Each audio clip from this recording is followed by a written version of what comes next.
আসসালামু আলাইকুম প্রিয় ভিউয়ার, সবাই কেমন আছেন? আশা করি আলহামদুলিল্লাহ সবাই ভালো আছেন। দেশ ও প্রবাস থেকে যেখান থেকে দেখছেন সবাইকে মেসার্স জামাল এন্টারপ্রাইজের পক্ষ থেকে আন্তরিক ধন্যবাদ। আপনারা দেখছেন আমরা একটি নতুন বিল্ডিংয়ের গাঁথনির কাজটা শুরু করেছি, যার ইতিপূর্বে ইনশাল্লাহ আমাদের স্ট্রাকচার মোটামুটি শেষ।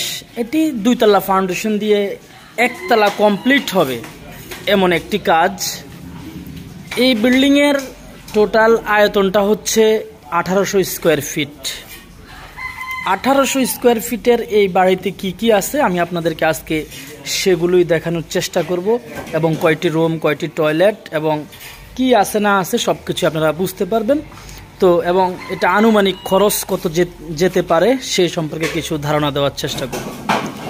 তো প্রিয় বন্ধুরা, ইতিমধ্যে স্ট্রাকচারের কাজটা শেষ করার পর আমরা এখন গাঁথনির কাজটা শুরু করেছি। গাঁথনির কাজটার শুরুতে আমাদের এদিকে দুইটা রুমের গাঁথনির কাজ মোটামুটি একটা লেভেল অনুযায়ী আসছে। তো এই ঘরে আছে আপনার 4টা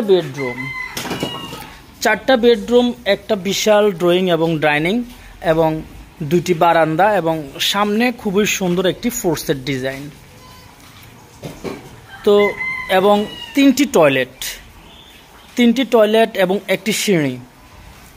তো আমি আপনাদেরকে দেখাই, এটা একটা বেডরুম, এটার সাথে একটি অ্যাটাচ বারান্দা এবং কমন একটি টয়লেট এটার সাথে আছে। কমন বলতে এখানে কিন্তু একটা টয়লেট হবে যেটা দরজার পাশেই। এটা একটা টয়লেট। রুমগুলো অনেক বড়, মোটামুটি 14 ফিট বাই 14 ফিট এই রুমটা কিন্তু রাখা হয়েছে। একটা বিষয় জেনে রাখবেন, প্রত্যেকটা রুম সাইজ মালিকের ইচ্ছে অনুযায়ী আমরা দিয়ে থাকি, এবং এটার একটা সুন্দর 2D প্ল্যান আছে, ইনশাল্লাহ আমি আপনাদেরকে দেখাবো, আপনারা ভিডিওটা কন্টিনিউ করুন। টয়লেটের সাইজটিও মোটামুটি আলহামদুলিল্লাহ বড়, এগুলি 5 ফিট বাই 8 ফিট। রুমগুলো 12 বাই 13 ফিটের নিচে কোনো রুম নাই, দেখেন অনেক বিশাল রুম। এগুলি আসলে মালিকের ইচ্ছে অনুযায়ী আমরা করেছি। আর এটা হচ্ছে সিঁড়িটা। তো 3টা টয়লেটের মধ্যে আপনারা 2D প্ল্যানটা দেখলে বুঝতে পারবেন 3টা টয়লেট আমরা কোথায় কোথায় ব্যবহার করছি। তো এটাতে আমি প্রথমেই বলেছিলাম 4টা বেডরুম, একটা ড্রয়িং ডাইনিং, তারপরে একটা অনেক বড় কিচেন। এই যে কিচেনটা আসলে এই জায়গায়, এই যে এগুলি কিন্তু কিচেন এবং টয়লেটের পাইপ দেওয়া হয়েছে। এখনও এদিকে গাঁথনির লেআউটটা করা হয় নাই, আমি কালকে সময় পাই নাই, সেই জন্য ওই দিকটাতে আমরা লেআউট করে দিয়েছিলাম। তো ওইদিকে গাঁথনিটা চলছে। দেখেন আমাদের স্ট্রাকচারের কাজটা আলহামদুলিল্লাহ অনেক বেশি পরিষ্কারভাবে করা হয়েছে। ভীমগুলো আলহামদুলিল্লাহ যথেষ্ট পরিমাণ স্ট্রেট আছে, স্ট্রেট বলতে সোজা, একবারে সোজা আছে। এই যে আমাদের সিঁড়িটা দেখেন, সিঁড়িটাও খুব সুন্দরভাবে ধাপগুলো দেওয়া হয়েছে। তো আসলে প্রত্যেকটা কাজের স্ট্রাকচার যদি ভালো হয় তাহলে আপনার কাজেরও সৌন্দর্য আসে। স্ট্রাকচার ভালো না হলে কাজও সুন্দর হয় না। গাঁথনি প্লাস্টার দিয়ে কি কাজ সুন্দর করা যায়? না। আর আপনাদেরকে আজকে একটা শিক্ষণীয় বিষয় দেখাবো, সেটা হচ্ছে এই যে আমরা এই যে কলমের পাশে একটা 5 ইঞ্চি গাঁথনি দিয়েছি। এটা হচ্ছে দরজা লাগানোর জন্য। দরজা লাগাইতে গেলে আমাদের যাতে কলম ছিদ্র করা না লাগে বা কলম কাটা না লাগে, সেজন্যই কিন্তু এইভাবে দেওয়াটা খুবই জরুরি। এবং এই কলমে হাত দেওয়া কোনোভাবেই ঠিক নয়। এটা কাজের কোনো রুলসের মধ্যে পড়ে না যে আপনি কলম ছিদ্র করবেন, কলম ফুটা করবেন। এটা অবশ্যই মাথা রাখতে হবে। একটা বিল্ডিংয়ের সবচেয়ে গুরুত্বপূর্ণ হচ্ছে ফুটিং, কলাম, ভীম। এই 3টা জিনিস, ফুটিং, কলাম, ভীম। এই যে স্ল্যাব অত বেশি গুরুত্বপূর্ণ না, যত বেশি গুরুত্বপূর্ণ এই ভীম। এগুলি হচ্ছে আপনাকে অবশ্যই মাথায় রাখতে হবে। আমরা সবসময় এই ছাদটাকে বেশি গুরুত্ব দিয়ে থাকি, কিন্তু না, গুরুত্বের ক্ষেত্রে 1 নম্বরে ফুটিং, 2 নম্বরে ভীম, এরপর হচ্ছে কলাম। এই 3টাই কিন্তু একবারে কম্বাইন, একটার সাথে। আর এগুলোই কিন্তু আপনার এই ছাদের লোডটা বহন করবে। এটা অবশ্যই মাথায় রাখতে হবে যে কলাম, ভীম এবং ফুটিং মানে বেস, এগুলি হচ্ছে একবারে মৌলিক কাজ একটা কনস্ট্রাকশনের ক্ষেত্রে। এগুলো আমাদেরকে অনেক বেশি মাথায় রাখতে হবে। তো আমাদের গাঁথনির কাজটা আপনারা দেখতেছেন, খুবই সুন্দর, একদম কোয়ালিটিপূর্ণ একটা গাঁথনির কাজ হচ্ছে এখানে। আপনারা দেখেন এই যে ইটগুলোতে বিন্দু পরিমাণও বালু নেই, খুব সুন্দর পরিষ্কার একটা গাঁথনির কাজ হচ্ছে। আমাদের ইনশাল্লাহ আমরা সবসময় অভিজ্ঞ লোক দিয়ে কাজ করানোর চেষ্টা করি। আর সেই সাথে জামাল এন্টারপ্রাইজের ইনশাল্লাহ আপনারা অনেকেই জানেন আমাদের কাজের কোয়ালিটি সম্পর্কে।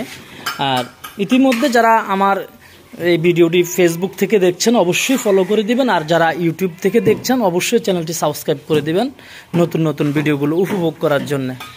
এই যে আমাদের এখানে টয়লেটের গাঁথনিটা হচ্ছে।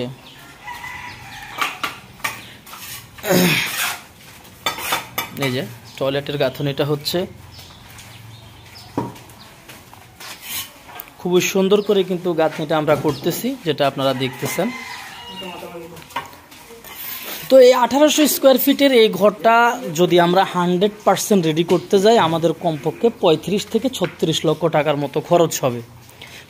মিনিমাম কোয়ালিটির মাল মেটেরিয়ালস যদি আমরা ব্যবহার করি, সেটা টাইলস এবং দরজা জানালা সব কিছু মিলিয়ে 35 থেকে 36 লক্ষ টাকা খরচ হবে। এটা হচ্ছে মিনিমাম কোয়ালিটির কাজ। আপনি হাই কোয়ালিটি করলে আরও বেশি লাগবে, লো কোয়ালিটি করলে হয়তো আর একটু কম যাবে, খুব বেশি কম হবে না। এই যে আর আজকের ওয়েদারটা কিন্তু বৃষ্টি, আমাদের আকাশে মেঘ এবং ক্ষণে ক্ষণে বৃষ্টি হচ্ছে। ছাদের নিচে হওয়াতে আমরা কাজটা করতে পারতেছি। আর একটা বিষয় হচ্ছে আপনারা জেনে থাকবেন এই বছর অনেক বৃষ্টি হয়েছে, যে বৃষ্টির কারণে যেভাবে কাজ হওয়ার কথা ছিল আমরা সেইভাবে আসলে কোনো কাজই করতে পারি নাই। তারপরে আলহামদুলিল্লাহ আল্লাহ আমাদেরকে ভালো রাখছে, শুকরিয়া। তো ভিডিওটি ভালো লাগলে অবশ্যই শেয়ার করবেন এবং কমেন্টে জানাবেন আপনার মতামত। সেই সাথে কোনো কিছু জানার থাকলেও ইনশাল্লাহ যোগাযোগ করতে পারেন। ড্রয়িং, ডিজাইন, যে কোনো বিষয় ইনশাল্লাহ আমরা আমাদের সাপোর্ট দেওয়ার মতো লোক আছে ইনশাল্লাহ, এবং কাজ করাতে চাইলেও যোগাযোগ করবেন। আমরা উপরেও এই যে সিঁড়িটা দিয়ে একটু উঠি, আপনাদেরকে একটু সিঁড়িটা দেখাই। এই যে দেখেন প্রত্যেকটা ধাপ 100% অ্যাকুরেট। এই যে কনস্ট্রাকশনের ক্ষেত্রে, বিল্ডিংয়ের ক্ষেত্রে আপনার সিঁড়ি একটা গুরুত্বপূর্ণ জিনিস। অনেক জায়গাতে আমরা সিঁড়ির ঢালাইটা ঠিক মতো পাই না এবং দেখি না। এই যে আমাদের এখানে সিঁড়ির রুমের ছাদ হবে, এখানেও কলমগুলো ঢালাই হয়ে গেছে, ওইদিকে ছাদের অন্য ছোট কলমগুলোও কিন্তু ঢালাইয়ের কাজ চলছে। এই যে কনস্ট্রাকশনের ক্ষেত্রে সিঁড়িটা একটা গুরুত্বপূর্ণ বিষয়। ধাপ এবং সিঁড়ির যে এই যে আপনার এই যে ল্যান্ডিংয়ের যে কাস্টিং, এগুলা মিল পাওয়া যায় না। আমরা অনেক জায়গায় দেখেছি যে 2 থেকে 2.5 ইঞ্চি ঢালাই দিয়েও কিন্তু সিঁড়ি কাস্টিং করা হয়েছে। এই ধাপটা হচ্ছে একটা ডিজাইন, কিন্তু এটার মেন হচ্ছে এটার কাস্টিংটা। এই যে মেন যে কাস্টিং, আমাদের এখানে এগুলো 6 ইঞ্চি কাস্টিং দেওয়া আছে সিঁড়িতে। তো আজকের ভিডিও এ পর্যন্তই। সবাই সুস্থ থাকবেন, দেখা হবে নতুন ভিডিওতে। আসসালামু আলাইকুম ওয়া রাহমাতুল্লাহ।